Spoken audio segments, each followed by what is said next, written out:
Assalamualaikum warahmatullahi wabarakatuh. Perkenalkan, nama saya Kak Abu. Di sini ini adalah video pertama kali saya di channel ini. Sebelumnya sudah ada beberapa video di channel ini dan video-video yang bersifat hiburan saja. Kali ini saya ingin membuat video untuk berbagi ke teman-teman. Di sini sebetulnya saya bukan sebagai seorang ahli atau profesional. Saya ingin mengajak teman-teman untuk belajar bareng multimedia.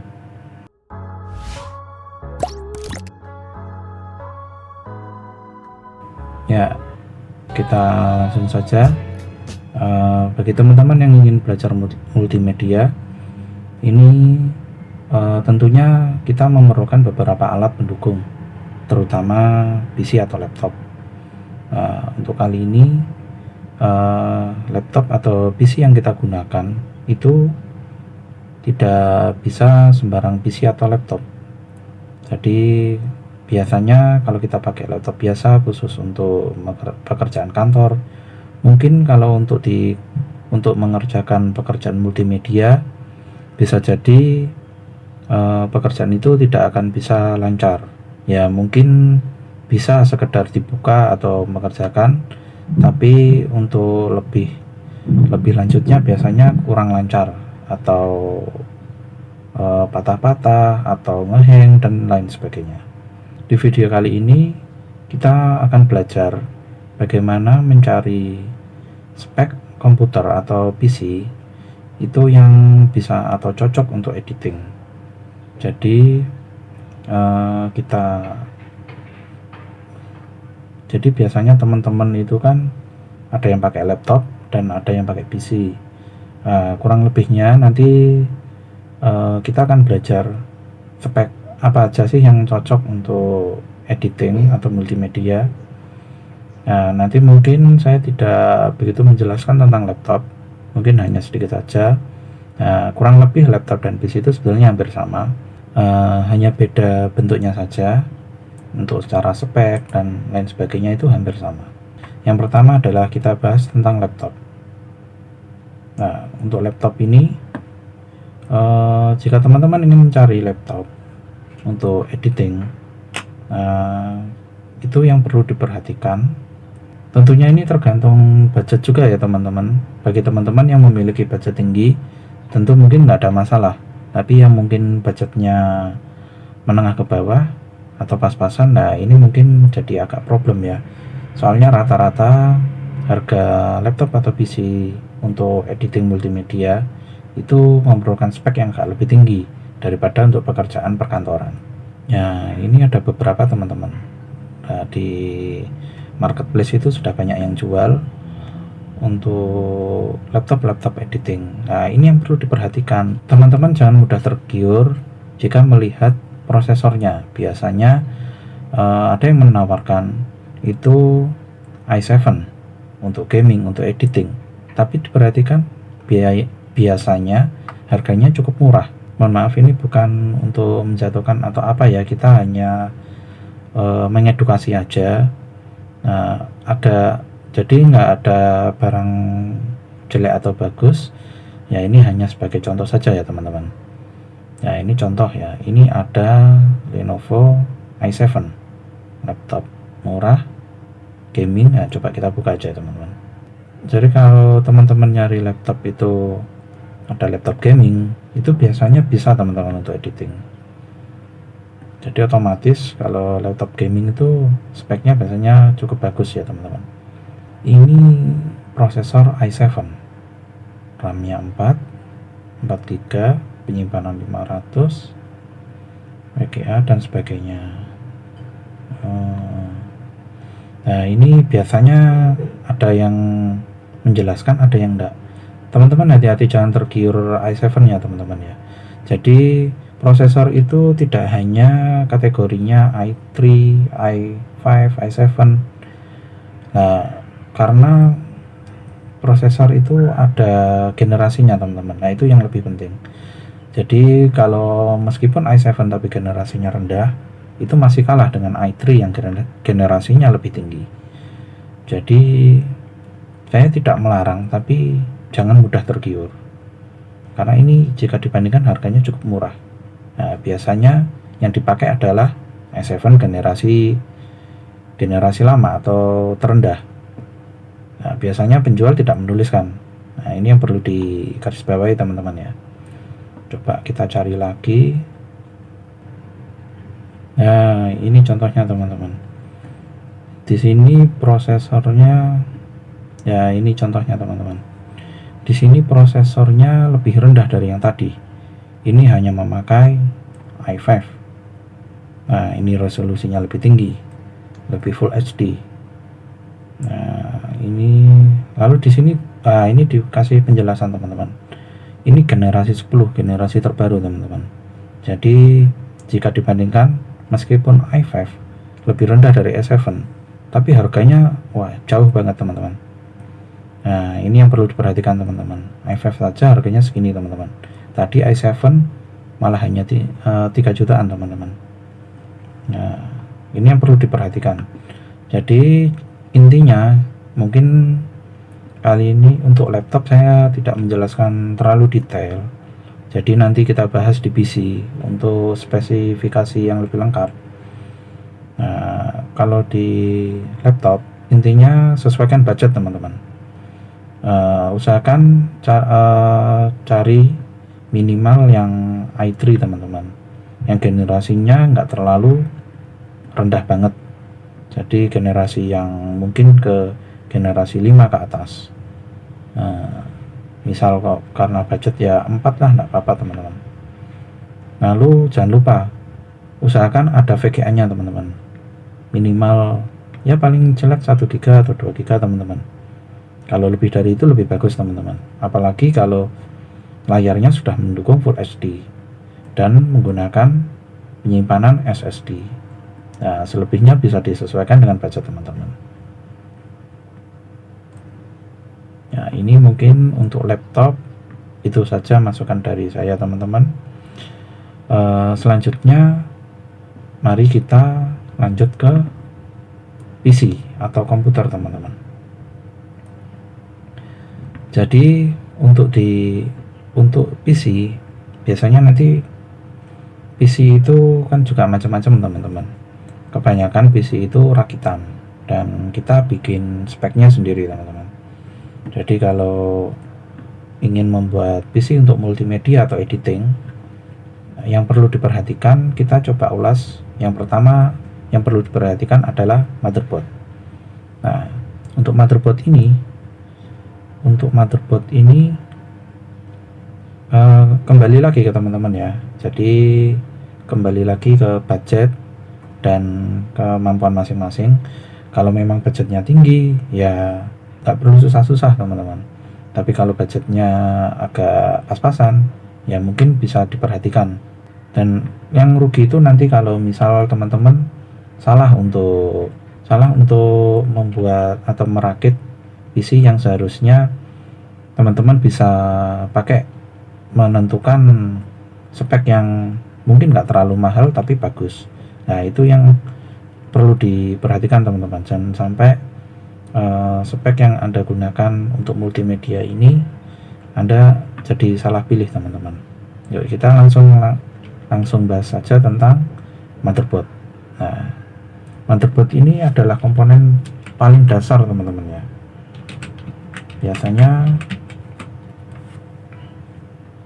Biasanya motherboard ini disebut juga MOBO teman-teman.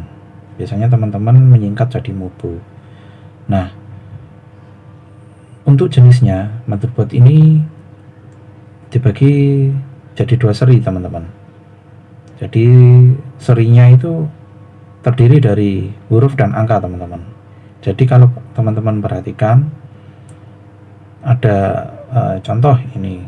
Nah, ini adalah seri motherboard teman-teman, H61, H81. Lalu di sini ini apa ini? Kadang nggak ditulis ya teman-teman. Ini H110 dan sebagainya. Jadi di seri pertama itu nanti ada huruf teman-teman.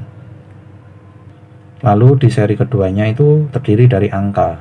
Biasanya 2 angka 2 digit hingga 3 digit. Jadi yang perlu diperhatikan adalah huruf yang di pertama, teman-teman. Jadi seri huruf pada motherboard itu umumnya ada 3, teman-teman. Yang pertama itu adalah H. H itu untuk spek paling rendah, teman-teman ya. Lalu selanjutnya ada B atau I. Ini contohnya B. B atau I itu untuk medium atau biasanya dipakai untuk bisnis, teman-teman. Lalu selanjutnya ada Z atau X.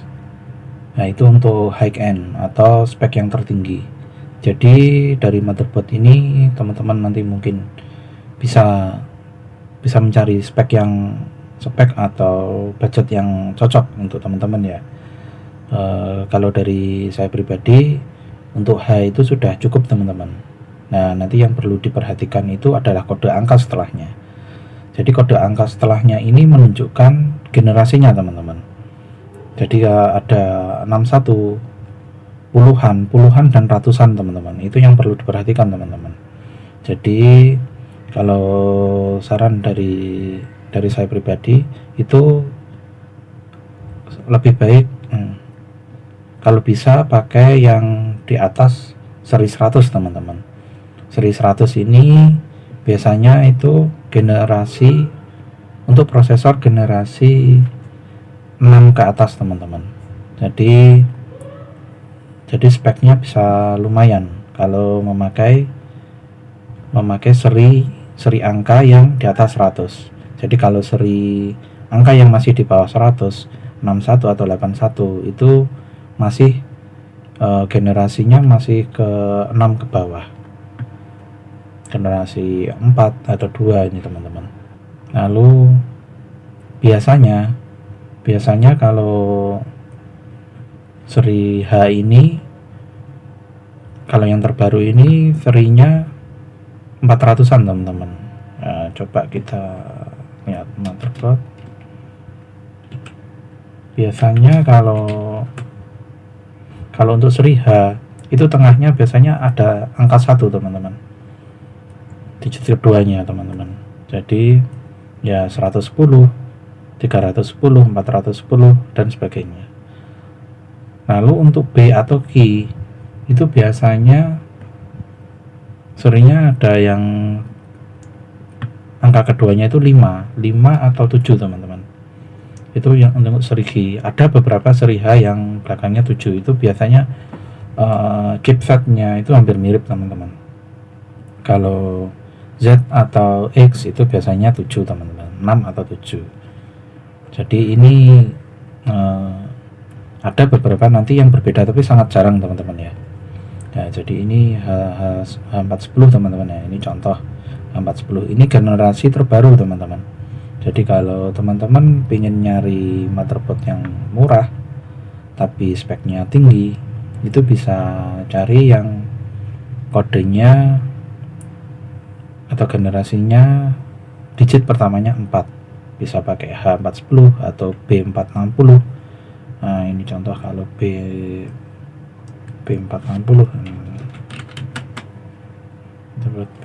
Nah, ini yang B460 dan sebagainya, teman-teman. Kalau teman-teman ada budget lebih, bisa sekalian, teman-teman, pakai Z470, teman-teman. Nah, biasanya untuk motherboard H dan B ini selisih harganya nggak begitu jauh, teman-teman. Kalau untuk seri H ini mungkin 1 jutaan, lalu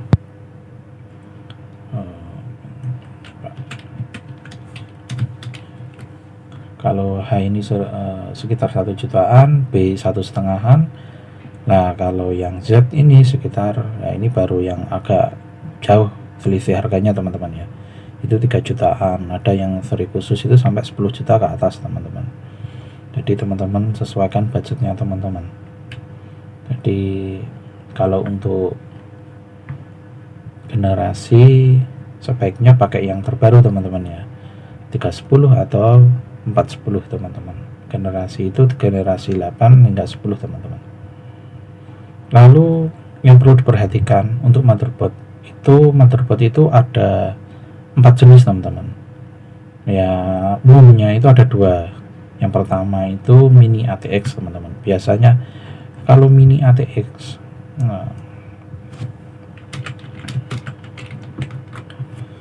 kalau mini ATX itu biasanya untuk mini PC, biasanya PC yang kecil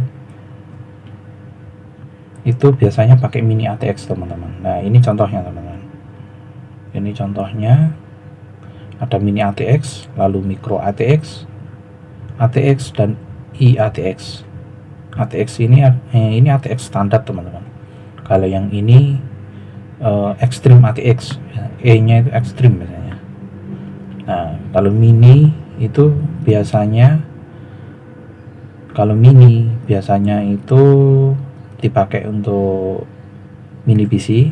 Nah, ini yang standar itu 2 ini teman-teman, micro ATX dan ATX. Biasanya standarnya kalau micro ATX itu yang paling menonjol itu adalah ada di slot RAM-nya teman-teman. Slot RAM-nya itu biasanya hanya 2 teman-teman. Yang paling umum, ada beberapa yang 4, tapi yang paling umum itu cuma 2 teman-teman. Kalau yang standar ATX atau ATX yang besar ini biasanya slot RAM-nya 4 teman-teman. Nah, lalu kalau yang Extreme ATX itu slotnya hingga sampai 8 RAM teman-teman ya. Nah, mungkin itu yang perlu diperhatikan teman-teman kalau untuk memilih motherboard teman-teman ya. Nah, lalu banyak teman-teman yang mungkin tanya merek apa sih motherboard yang bagus itu apa teman-teman. Nah, mungkin dari teman-teman berbeda-beda teman-teman ya, jadi semuanya itu punya keunggulan dan kekurangan masing-masing. Jadi kalau saya pribadi itu kalau untuk merek itu yang terbaik itu menurut saya adalah Gigabyte teman-teman. Nah, Gigabyte ini biasanya sebetulnya kalau untuk desainnya biasanya biasa aja teman-teman, tapi untuk fiturnya, untuk daya tahannya itu kuat banget teman-teman. Pengalaman kalau pakai Gigabyte itu kebanyakan awet dan bandel teman-teman. Lalu yang kedua itu ada mereknya namanya MSI. Nah, ini biasanya temanya merah dan naga teman-teman. Ini yang biasanya teman-teman gamer pakai. Oh, ini bukan MSI ini ya. MSI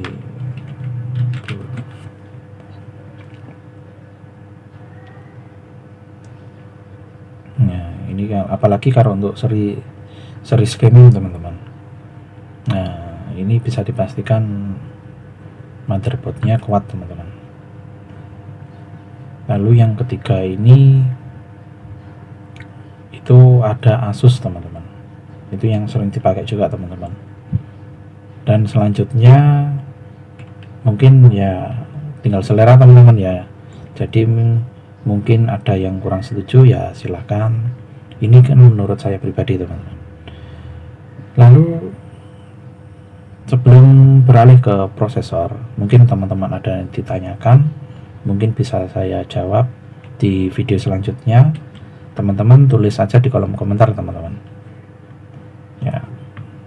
Langsung saja kita masuk ke prosesor teman-teman.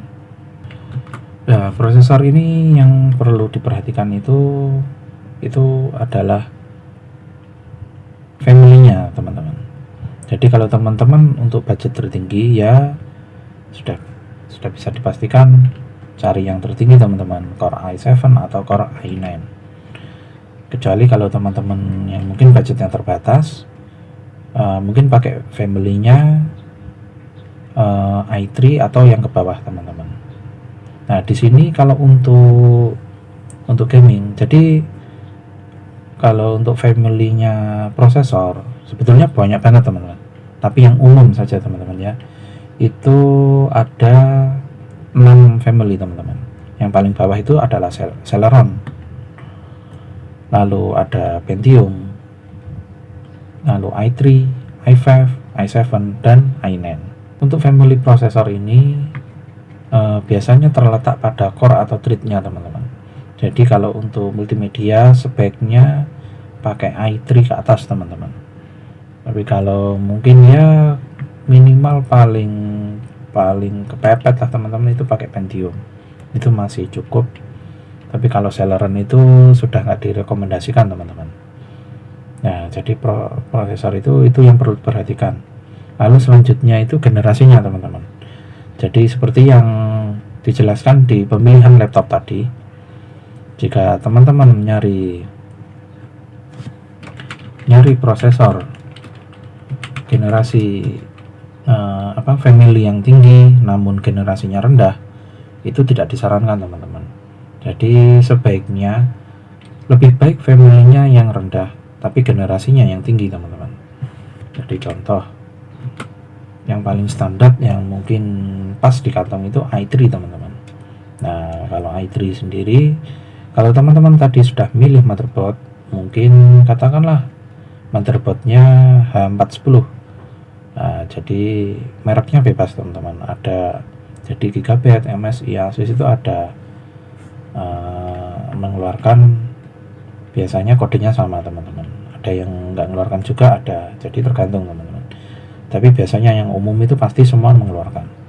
Jadi contoh kalau tadi kita motherboardnya ambil H410, itu kan generasi 10 teman-teman. Jadi tulis saja prosesor. Jadi kalau bahasa lainnya biasanya prosesor itu disingkat jadi prosi teman-teman. Nah, di sini ada, ini full set teman-teman ya. Nah, Intel Core i3 ini biasanya harganya ya lumayan teman-teman. Ini PC gaming. Nah, soalnya generasi 10 itu, jadi jangan tergiur untuk family-nya teman-teman.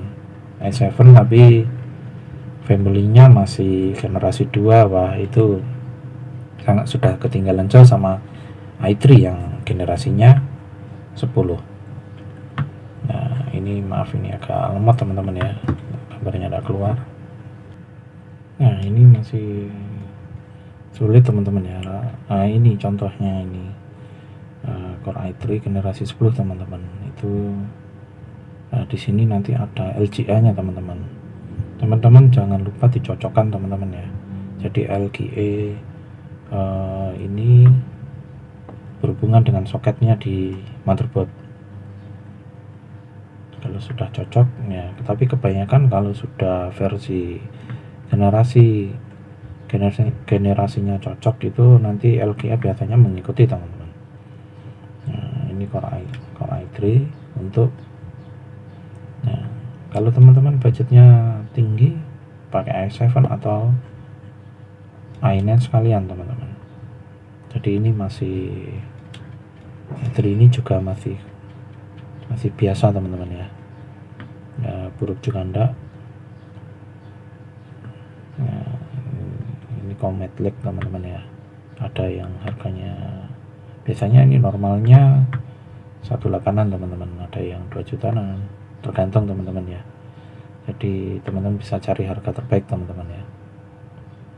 Ada versinya beda-beda. Jadi generasi 10 itu kan beda-beda teman-teman. Nah, selanjutnya jika teman-teman sudah milih prosesor, yang perlu diperhatikan adalah RAM-nya. RAM-nya ini dicocokkan juga dengan slot DDR-nya teman-teman. Tapi kalau untuk generasi terbaru itu biasanya rata-rata DDR4. Ada DDR1 hingga 4 teman-teman. Itu jangan sampai keliru teman-teman ya. Kalau untuk RAM-nya minimal itu paling enggak, kalau untuk lancar itu 8 teman-teman ya, paling minim itu 4 teman-teman, masih bisa untuk mengerjakan multimedia. Kalau 8 itu sudah standar, kalau bisa lebih di atasnya lagi. Selanjutnya teman-teman nanti bebas ya untuk milih RAM ini teman-teman.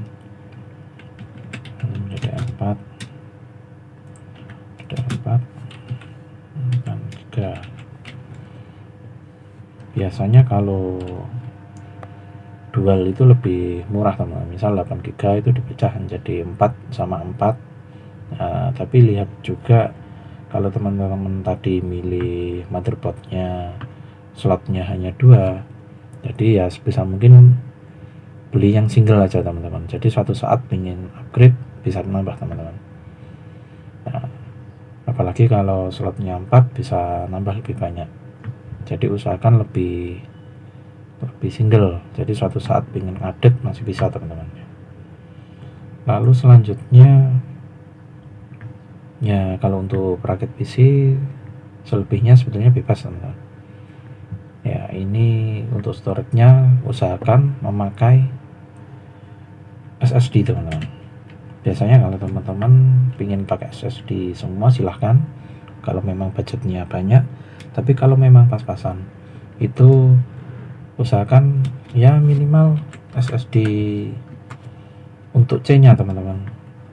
Itu khusus biasanya kalau teman-teman pakai untuk sistem operasinya pakai SSD, lalu untuk penyimpanannya biasanya tetap pakai HDD. Nah, saya sendiri juga gitu teman-teman. SSD ini pengaruh banget teman-teman. Jadi untuk mengerjakan itu lebih lancar ya. Jadi meskipun RAM-nya kecil tapi memakai SSD itu lebih baik daripada teman-teman pakai RAM yang besar tapi masih pakai hard disk atau HDD. Jadi SSD ini sangat pengaruh teman-teman. Minimal dipakai untuk sistem operasi. Kalau untuk penyimpanan ya boleh-boleh aja teman-teman. Nggak masalah, lebih bagus teman-teman. Nah, jadi kalau untuk SSD sendiri macamnya juga banyak teman-teman. Jadi kalau saya sarankan lebih baik pakai SSD biasa teman-teman. Pakai SSD yang SATA. Jadi SSD itu ada M2, ada M-SATA, ada M2 NVMe. Nah, itu kan tergantung slot motherboardnya teman-teman. Kalau slot motherboardnya support M2, M2, kalau motherboardnya support M2 ya enggak masalah teman-teman. Teman-teman bisa pakai SSD yang model M2. Tapi biasanya rata-rata pakai SSD yang SATA aja teman-teman. Nah, selanjutnya yang perlu diperhatikan lagi adalah VGA card teman-teman. Nah, VGA card ini itu yang paling pengaruh teman-teman, apalagi kalau untuk editing video teman-teman. Kalau mungkin untuk editing grafis saja mungkin nggak terlalu besar teman-teman ya, tapi sebaiknya ditambahi juga teman-teman. Jadi kalau teman-teman memakai VGA card, oh iya teman-teman, ini yang kita bahas ini masih seputar PC Intel. Jadi PC itu biasanya ada dua teman-teman, Intel dan AMD teman-teman. Untuk seri AMD mungkin kali ini saya tidak bahas dulu teman-teman ya. Jadi kalau teman-teman ada yang memakai AMD mungkin bisa cari referensi lain, dan di kali ini kita masih membahas tentang Intel teman-teman. Jadi lanjut kembali lagi ke VGA. Nah, di VGA ini teman-teman bisa nyari kembali lagi. Biasanya VGA ini kadang lebih mahal dari motherboard teman-teman. Jadi untuk contoh ini GTX 1050 aja harganya 3 jutaan. Untuk dipasang di motherboard di harga sejutaan ya tetap bisa teman-teman. Nah, sah-sah aja. Jadi lebih bagus seperti itu. Tapi kalau memang budgetnya minim, bisa kok masih kita cari bawahnya. Jadi kalau untuk VGA, mungkin VGA saya bahas nggak terlalu banyak teman-teman. VGA itu biasanya nanti ada seri GT sama GTX lalu ada RTX teman-teman. RTX itu lebih tinggi lagi teman-teman. Jadi kalau memang kalau saran saya pakai paling enggak pakai GTX teman-teman, yang versi kalau misal di bawah 1000 itu usahakan enggak sampai di bawah 700 teman-teman. Seri lah ini contoh ini masih terlalu rendah teman-teman ya, GT 200an. Kalau bisa lah ini teman-teman ada GT 730an ke atas minimal teman-teman ya. Nah, harganya sebetulnya juga relatif teman-teman. Kalau harga teman-teman nyari harga di bawah jutaan ini mungkin cocok teman-teman. Kalau mereknya ya mungkin hampir-hampir sama sih teman-teman. Ya mungkin untuk hardware kurang lebihnya seperti itu teman-teman ya. Sebelumnya oh iya tadi teman-teman, untuk VGA-nya paling enggak minimal 1 GB teman-teman ya. 1 GB itu sudah minim. Kalau ya standar 2 GB lah teman-teman. Nah, contoh seperti ini ya, ini 2 GB teman-teman. Jadi nanti perlu diperhatikan juga untuk bitnya teman-teman. 2 GB ini ya, coba kita buka teman-teman. 2 GB ini berapa bit teman-teman? Ada yang biasanya ini 128 bit teman-teman ya. DDR5 128 bit. Ada yang 256. Biasanya ini sudah cukup sih teman-teman. Kalau ini masih 64 bit, nah ini kalau bisa cari yang minimal 128 bit ya teman-teman. Nah, itu mungkin teman-teman untuk spek untuk ini teman-teman ya, untuk pengerjaan multimedia. Lalu selanjutnya yang kita bahas adalah software teman-teman. Jadi nah kalau kita bahas dulu OS-nya teman-teman. Di software ini operating system yang dipakai biasanya rata-rata kan kita pakai Windows teman-teman. Jadi ada beberapa, ada yang pakai Linux, ada yang pakai Mac. Nah ini mungkin selain Windows bisa cari referensi lain teman-teman ya. Sementara kita bahas tentang Windows.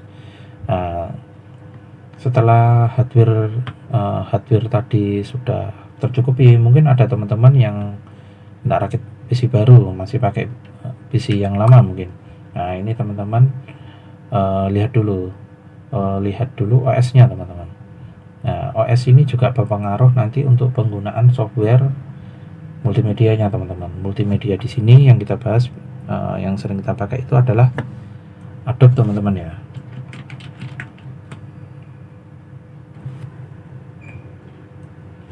Nah jadi pakai Adobe sini macam-macam teman-teman ya. Yang mungkin yang akan kita bahas nanti mungkin ya Photoshop, Adobe Illustrator, Premiere, lalu After Effects teman-teman ya. Nah sebelum kita menginstal Adobe ini, Adobe sendiri pun punya versi banyak teman-teman ya.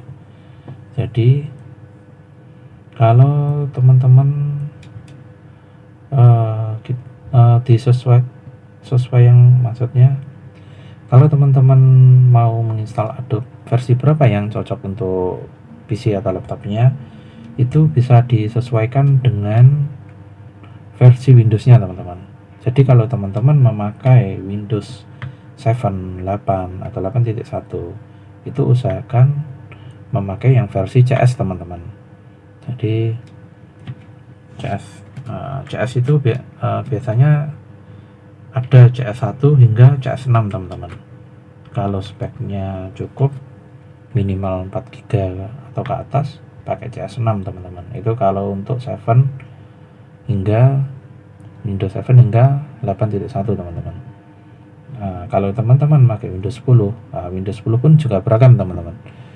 Teman-teman bisa mengeceknya. Jika teman-teman tidak tahu ini Windows 10 yang versi berapa, coba teman-teman ketik di searching samping start menu ya teman-teman. Itu ketik saja WinVer teman-teman. Nah nanti akan muncul seperti ini teman-teman. Di sini ada versinya. Di sini versi saya memakai 1909 teman-teman. Nah ini kode ini biasanya menunjukkan tahun teman-teman.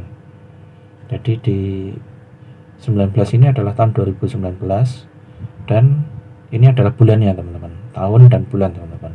Jadi kalau teman-teman memakai versi misal katakanlah 15 berapa gitu ya, 1507, itu usahakan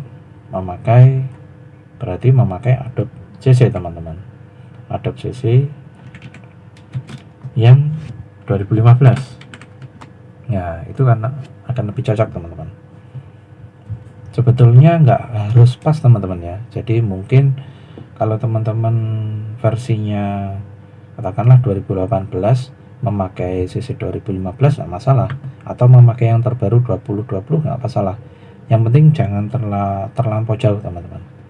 Sebetulnya terlampau jauh pun kalau speknya mumpuni pun juga nggak masalah ya teman-teman. Tapi biasanya itu masalahnya ada di versi softwarenya, itu biasanya agak keras teman-teman. Ya kadang not respon dan sebagainya teman-teman. Ya mungkin dari software, mohon maaf kalau penjelasannya kurang jelas teman-teman ya. Mungkin dari teman-teman ada yang ingin menyampaikan masukan, silahkan teman-teman. Di video selanjutnya akan lebih saya perbaiki lagi teman-teman. Ya mungkin ini saja bahasan kita kali ini teman-teman. Sampai jumpa di video selanjutnya. Assalamualaikum warahmatullahi wabarakatuh.